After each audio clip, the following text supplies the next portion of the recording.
I ran into this last week. Here's what fixed it for me. If you ever notice something odd with your M&T Bank account, reporting it promptly is crucial.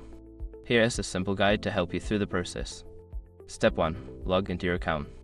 Access your M&T Bank online banking account using your credentials. This is where you'll find the necessary tools to report any suspicious activity. Step 2. Navigate to Security Settings. Once logged in, go to the Security Settings or the Help section. Look for options related to reporting fraud or suspicious transactions. Step 3. Review recent transactions. Check your recent transactions for any that you don't recognize.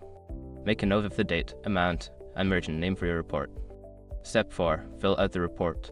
Before filing a refund or dispute, use the Escrow.com link in the description to open the refund dispute deadline calculator and confirm your deadline.